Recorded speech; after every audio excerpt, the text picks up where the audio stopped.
اعوذ باللہ من الشیطان الرجیم، بسم اللہ الرحمن الرحیم۔ السلام علیکم۔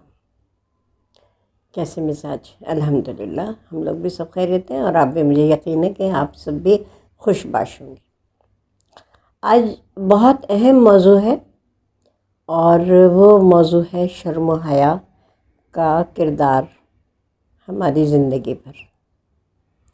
اور شرم و حیا جو ہے وہ اتنا اہم عنصر ہے ہماری زندگی میں کہ اگر وہ نکال دیا جائے، نبی پاک صلی اللہ علیہ وسلم نے یہ فرمایا تھا کہ اگر مسلمان اپنی زندگی سے حیا نکال دے تو پھر جو چاہے کرے، پھر وہ آزاد ہے۔ تو یہ تو بہت بڑی سزا ہے نا، کہ جو چاہے وہ کرے۔ اس کا مطلب ہے کہ پھر ہمارے پر رحمت کی نظر ہی نہیں ہوگی، ہماری زندگی میں برکت ہی نہیں ہوگی، ہماری زندگی میں خوشحالی نہیں آئے گی۔ تو یہ بہت گہری بات ہے کہ اگر حیا نکال دو تو پھر جو چاہے کرو، یعنی ہم نے ہاتھ اٹھا لیا، اب عمل کے خود ذمہ دار ہیں۔ تو آج ہمارے معاشرے میں کیا ہو رہا ہے؟ یہی ہو رہا ہے نا کہ شرم و حیا یہ دو ایسے اہم عنصر ہیں ہماری زندگی کے کہ ہم نے ان کو اپنی زندگی سے نکال دیا ہے۔ والدین آج وہ بچوں کی تربیت، اول تو تربیت کا فقدان ہے۔ بچوں کو جو دل چاہتا ہے وہ کرتے ہیں، جب چاہتا ہے سوتے ہیں، جب چاہتے ہیں اٹھتے ہیں۔ نہ ان کے جاگنے اور سونے کے اوقات ہیں، اور نہ ان کے کھانے پینے کے اوقات ہیں۔ چھٹی ہو تو اور آزادی ہے، اور اگر جاب پہ جا رہے ہیں یا پڑھنے جا رہے ہیں تو ان کے اور اوقات ہیں۔ یعنی رات جو ہے وہ جاگنے کی ہے، جبکہ اللہ نے رات بنائی ہے سونے کے لیے۔ تو یہ شرم و حیا کا جو ہے، والدین جو ہے، خاص طور پہ ماں، کیونکہ والد تو صبح گئے اور رات میں آتے ہیں، تو ماں جو ہے نہ تو وہ اپنے بیٹوں کی تربیت کر رہی ہے، نہ اپنی بیٹیوں کی تربیت کر رہی ہے۔ شرم و حیا کا درس جو ہے وہ جتنا عورت کے لیے ہے اتنا ہی اہم مرد کے لیے بھی ہے۔ یعنی بیٹوں کو بھی یہ شرم و حیا سکھانی چاہیے کہ اگر بہن گھر میں ہے تو اس کے ساتھ کیسے سلوک کرنا ہے۔ گھر میں اگر خواتین رشتہ دار ہیں، بہنیں ہیں، چاچیاں ہیں، مامیاں ہیں، ماسیاں ہیں، گھر کی میڈ جو ہیں، ان کا بھی عزت احترام، اور ان کے ساتھ بھی اپنے حیا کا اپنا پردہ جو ہے وہ رکھنا ہے۔ ان کے سامنے ایسا لباس نہیں پہننا کہ ان کو نظر اپنی جھکانی پڑ جائے آپ کی، کیونکہ آپ اپنے گھر میں ہیں، وہ بیچاریاں کام کرنے آئی ہیں، آپ کا کچھ کر نہیں سکتی۔ تو اس لیے لڑکوں کے لیے بھی حیا اور شرم اتنی ہی ضروری ہے، ان کی شخصیت کا ایک اہم جز ہے۔ اگر کسی میں حیا نہیں ہے تو وہ چاہے کسی رتبے میں فائز ہو، چاہے وہ کتنا قیمتی لباس پہن لے، چاہے وہ کتنے بڑی حویلی میں رہائش اختیار کر لے، کچھ بھی وہ بن جائے، بادشاہ بن جائے، شہزادہ بن جائے، لیکن اگر اس میں حیا نہیں ہے تو پھر اس کی عزت نہیں ہے۔ اور عزت اور محبت یہ بھی دو مختلف چیزیں ہیں۔ محبت ہم دل سے کرتے ہیں، عزت بعض دفعہ ہم دکھاوے کے لیے بھی کرتے ہیں۔ ہو سکتا ہے ہم اس سے محبت نہ کرتے ہوں، لیکن اس کے رتبے کی وجہ سے ہم اس کی عزت کرتے ہیں۔ لیکن ہم اس عزت اور محبت اس کی کرتے ہیں جو صاحب کردار ہوتا ہے، وہ چاہے کسی رشتے میں ہو، کسی مقام پہ ہو، بازار میں ہو، گھر میں ہو، اسٹیشن پہ ہو، جہاز میں ہو، کہیں بھی ہو۔ اگر وہ با کردار ہے، اگر اس میں شرم و حیا ہے، تو پھر وہ ہر مرد جو ہے وہ ہمیں اپنا بھائی اور بیٹا لگے گا۔ اور وہ مرد جس میں حیا ہے، اس کو بھی وہ عورت جو ہے اس میں اپنی بہن، اپنی ماں نظر آئے گی، اپنی رشتہ دار خاتون نظر آئیں گی، خالہ، چاچی، مامی نظر آئیں گی۔ بیوی کے نظر کی تو رشتہ اور ہی ہوتا ہے نا، تو اس لیے ہم یہ نہیں کہہ سکتے۔ تو اس طرح سے جو بزرگ ہوں گے، ورنہ بزرگ بھی بہت نظر باز ہوتے ہیں، ان کا بھی، ان میں بھی شرم و حیا نہیں ہوتی، وہ بھی لحاظ نہیں کرتے۔ جہاں انہیں موقع ملتا ہے وہ کوئی ایسی حرکت، ایسی بات کر دیتے ہیں، ان میں بھی حیا اور شرم نہیں ہوتی۔ اسی طرح خواتین میں بھی ہوتا ہے۔ یہ کوئی وہ فرق نہیں ہے کہ جی مرد ہی خراب نظر کے ہوتے ہیں، بد نظر ہوتے ہیں، عورتیں بھی ہوتی ہیں۔ تو وجہ اس کی یہی ہوتی ہے کہ ان کی تربیت کی کمی ہوتی ہے۔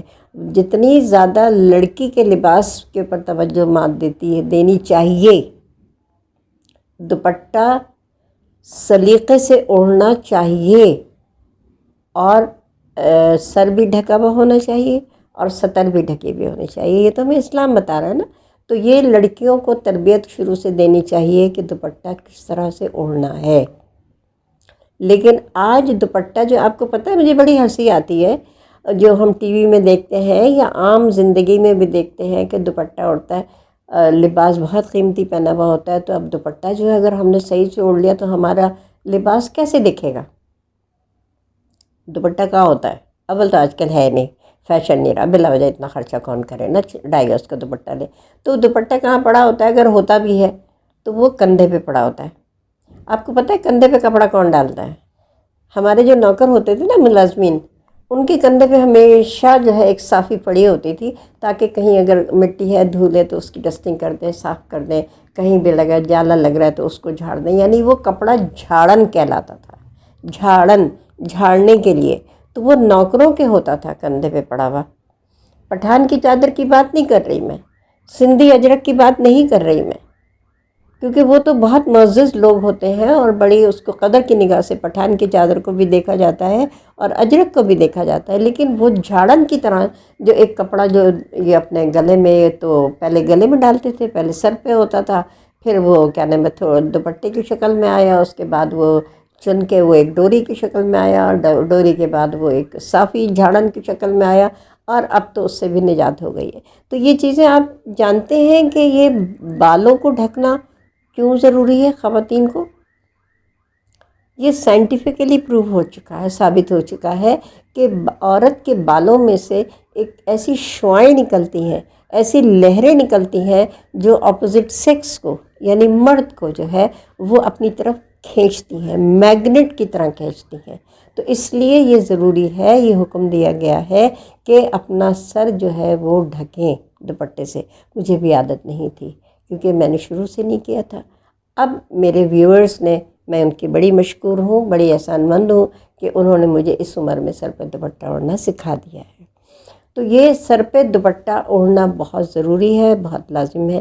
اور دوپٹے کو اس سلیقے سے اوڑھیں کہ وہ آپ کی سطر بھی ڈھک دے. اسی طرح سے آج آپ دیکھیں ہر طرف، وہ چاہے کسی علاقے میں عورت رہتی ہو، لڑکی رہتی ہو، دفتر جاتی ہو، گھر میں رہتی ہو، پارٹی میں جاتی ہو، شادی میں جاتی ہو، اس کے پاجامے یا شلوار یا ٹراؤزر کا کپڑا ضرور وہ کم لیتی ہے، کیونکہ اس کو ٹخنے سے اوپر رکھنا ہوتا ہے. آج ٹخنوں سے اوپر اگر شلوار نہیں ہوگی، پاجامہ، ٹراؤزر، جو پہ آپ نام لے لیں، ہم کیونکہ پرانے دیسی لوگ ہیں تو ہم شلوار کہتے ہیں، تو اس میں جو ہے وہ لازمی یہ لوگ جو ہے اپنا کرتی ہیں، عزت نہیں ہوتی ہے نا. وہی بات ہے کہ عزت، ہم بہت ان سے خوش دلی سے ملیں گے، خوش اخلاقی سے ملیں گے، لیکن ہم ان کی عزت نہیں کریں گے، ان کی عزت معاشرے میں نہیں ہوگی. چاہے وہ کتنے ہی کسی علاقے میں ہوں، کتنے تعلیم یافتہ ہوں وہ خواتین، کسی بھی شعبے سے ان کا تعلق ہو، لیکن ان سے جو ہے دکھاوا ہوگا، ان کے ساتھ ان سے محبت نہیں ہوگی. اور جب محبت نہیں ہوگی تو دل سے عزت نہیں ہوگی. میری بات کا برا نہیں مانیے گا، یہ بڑی تلخ حقیقت ہے. دیکھیے شرم و حیا کی بات میں نے شروع میں آپ سے کی کہ نبی پاک صلی اللہ علیہ وسلم پہ ہماری اولاد، ہماری جان، ہمارے ہر چیز ان پہ قربان ہے. ان کا یہ فرمان تھا کہ جس میں حیا نہیں تو پھر جو چاہے کرے، ہے نا. بات یہاں پہ انہوں نے اتنی گہری، اتنی مکمل کر دی کہ اس کے آگے بات ختم ہو جاتی ہے. ایک دفعہ نبی پاک صلی اللہ علیہ وسلم اپنے حجرے میں تشریف فرما تھے اور گرمی کا موسم تھا، اور انہوں نے ان کی جو ہے پنڈلی پہ سے ان کی جو تہبند ہے وہ اس کپڑا ہٹا ہوا تھا. حضرت علی کرم اللہ وجہ آئے، وہ بیٹھے، ویسے ہی بیٹھے رہے، ویسے ہی تشریف رکھے.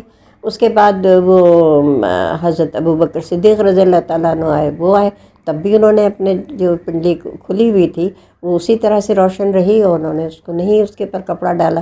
پھر اس کے بعد پتہ چلا کہ حضرت عثمان غنی رضی اللہ تعالیٰ عنہ تشریف لائے ہیں دروازے کے اوپر. تو جب نبی پاک صلی اللہ علیہ وسلم کو یہ معلوم ہوا کہ حضرت عثمان غنی رضی اللہ تعالیٰ عنہ تشریف اندر لانا چاہتے ہیں، تو آپ نے فوراً اپنی پنڈلی بھی ڈھک لی اور سنبھل کے بیٹھ گئے. تو جب ان سے پوچھا گیا کہ یا رسول اللہ صلی اللہ علیہ وسلم، حضرت علی آئے تو آپ نے اتنا خیال نہیں کیا، آپ بے تکلفی سے تشریف فرما رہے، اور جب حضرت ابوبکر صدیق رضی اللہ تعالیٰ تشریف لائے تب بھی آپ نے اسی طرح سے بیٹھے رہے، لیکن حضرت عثمان غنی جب تشریف لائے تو آپ نے سنبھل کے بھی آپ بیٹھے اور آپ نے اپنی پنڈلی بھی ڈھک لی. تو اس کی وجہ تو آپ کو معلوم ہے انہوں نے کیا کہا؟ انہوں نے کہا کہ حضرت عثمان غنی رضی اللہ تعالیٰ عنہ جو ہے وہ بہت حیادار ہیں. اس لیے میں ان کی حیا کا خیال کرتا ہوں اور میں نے اس لیے کر لیا۔ تو آپ یہ دیکھیے کہ وہ اتنے اعلیٰ رتبوں پہ فائز، وہ صحابی، وہ اعلیٰ مرتبہ، ان کا تو کوئی وہ مثال ہی نہیں ہے، اور ہماری دنیا میں اس وقت تو کوئی ایسا فرد ہو ہی نہیں سکتا۔ تو اس زمانے میں وہ مثال ان کی ہر بات میں، ہر عمل میں جو ہے ہمارے لیے ایک مثال، وہ سنہری مثال چھوڑ کر گئے ہیں، اپنے اقوال سے، اپنے عمل سے، اپنے قدم سے، ہر چیز سے انہوں نے ہمارے لیے مثال چھوڑی ہے۔ نبی پاک صلی اللہ علیہ وسلم جو ہے بہت ماڈرن تھے اپنے زمانے کے۔ آپ یہ نہیں سمجھیے گا کہ وہ جو ہے وہ بہت ہی سیدھے سادے، مطلب سیدھے سادے، ان میں تو تمام خوبیاں بدجہ عطا موجود تھیں، لیکن وہ بہت ماڈرن تھے، بہت اسٹائلش تھے۔ دیکھیے اپنے بالوں میں تیل بھی ہوتا تھا، ان کے کنگھا بھی ہوتا تھا، ان کے کپڑے بہت صاف، بہت شفاف ہوتے تھے، اور ان کے بالوں میں کنگھا ہوا ہوتا تھا، ان کے ناخن ترشے ہوئے ہوتے تھے، اور وہ ان کا جسم صاف ہوتا تھا، اور وہ خوشبو بھی لگاتے تھے۔ یعنی کسی کو بھی ان کے پاس بیٹھنے سے ویسے تو آ ہی نہیں سکتی تھی، وہ تو بہترین انسان، دنیا کے بہترین انسان تھے، لیکن وہ ہر بات کا خیال رکھتے تھے کہ کسی چیز میں سرما بھی ان کے لگا ہوا ہوتا تھا، مسواک بھی ان کے ہوئی بھی ہوتی تھی، یعنی کسی چیز کی جو ہے ان میں کمی نہیں ہوتی تھی، بلکہ ان کو دیکھ کے لوگ سیکھا کرتے تھے کہ اگر آنکھوں میں کچھ ہے تو سرما بھی ہے اور مسواک بھی ہے۔ مسواک تو آخری وقت بھی جو عمل ان کا تھا وہ مسواک کا ہی تھا۔ بی بی عائشہ صدیقہ رضی اللہ تعالیٰ عنہ نے جب مسواک دی ہے تو وہ چبا نہیں سک رہے تھے نقاہت کی وجہ سے، تو انہوں نے خود اپنے منہ میں لے کے نرم کر کے ان کو دی۔ تو یعنی آخری عمل بھی مسواک کا ہے۔ تو صفائی ستھرائی، شرم، حیا، اور حیا کا یہ عالم، یہ دیکھیے کہ نبی پاک صلی اللہ علیہ وسلم نے اپنی تمام ازواج کو جمع کیا اور ان سے اجازت لی کہ اگر آپ لوگ اجازت دیں تو میں بی بی عائشہ صدیقہ رضی اللہ تعالیٰ عنہ کے حجرے میں قیام کر لوں اپنی تکلیف کے دوران میں، تو سب نے اجازت دی۔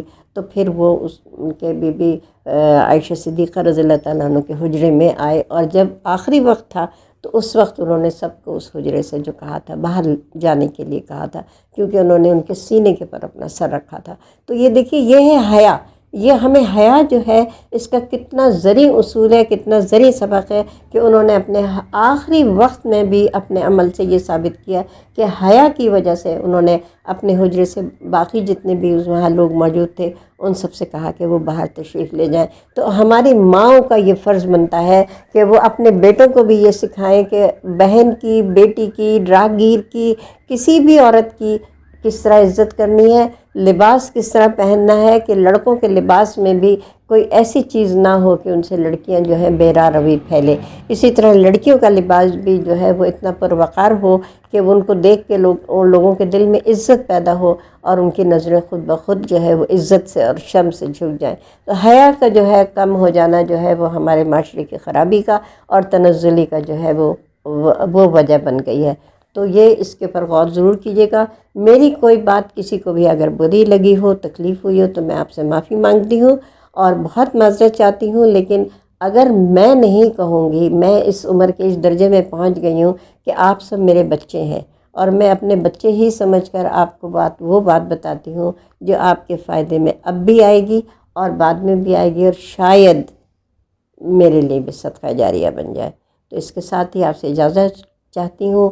اپنا بہت خیال کریے گا، شرم اور حیا پہ بہت زور دیجیے گا، سب بچوں کا۔ بہت پیار آپ کو، بہت شکریہ، اللہ حافظ۔